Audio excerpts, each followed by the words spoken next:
The first thing that I'm going to do with you guys today is going to be a veggie cobbler. All right, so lots of times when we think of cobbler, we think of fruit, right? And we think it's dessert.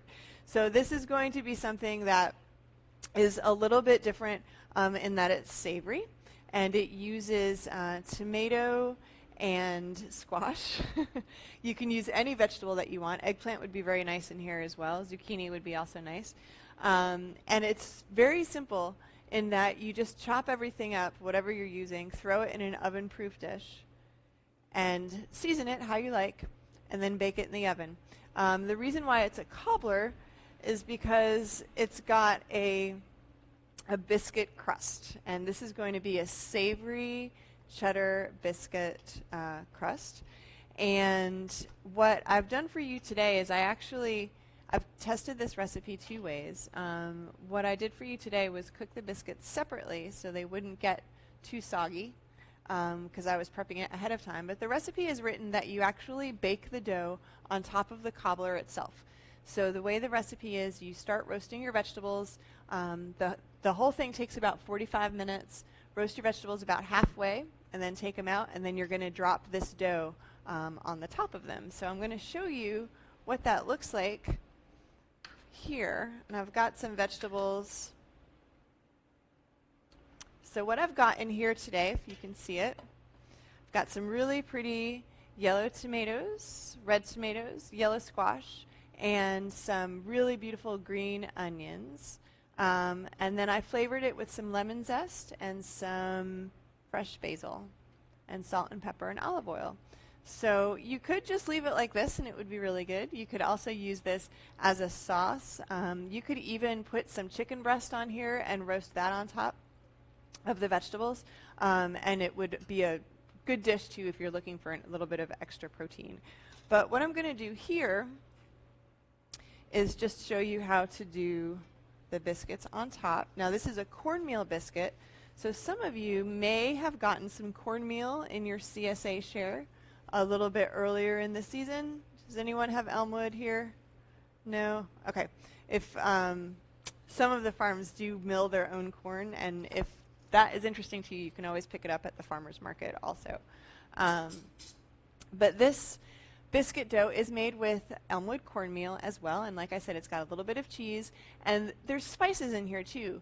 I used a combination of smoked paprika, marjoram, and then salt and pepper. I like the smokiness, especially when I'm doing a vegetarian main dish. A lot of people sort of expect that kind of smoky flavor, so I'm able to sort of suggest it just by using the smoked paprika. And what you can do is, this is a dropped biscuit crust. It's a little bit different than a rolled out dough. Have you guys done a drop biscuit crust before? It's a little easier, right? You don't have to flour the counter. You don't have to find the jelly jar that's the right width so you can cut out the biscuits. But one thing that is a good tip whenever you're making biscuits that is a little bit new to me is grating the butter into the biscuit dough. Okay, and when you do this, you use frozen butter. So I'm just going to sort of show you what I mean by that.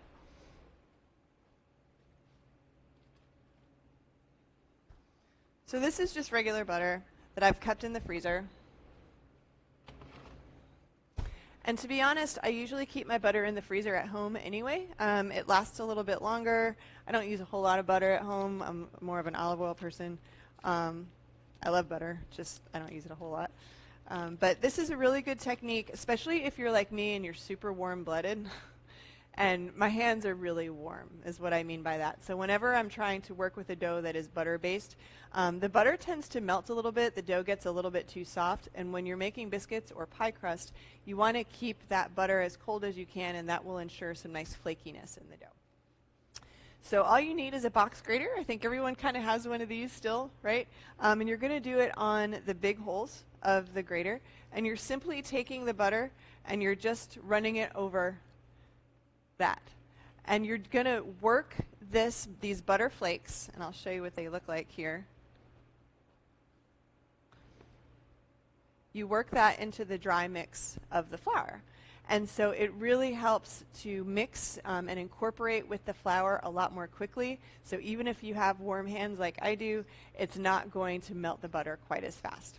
And then once you've got that going, you've got your dough here, and you just put little clumps on top. You can be as neat or as not neat about this as you like. And you know that if you make a traditional berry cobbler, this looks very similar. So it's kind of a neat little visual trick for dinner, right? You can bring out like this beautiful cobbler and your kids get all excited and think they're having dessert for dinner. And you can see what that looks like. It's pretty simple, okay? I'm just going to pop this in the oven.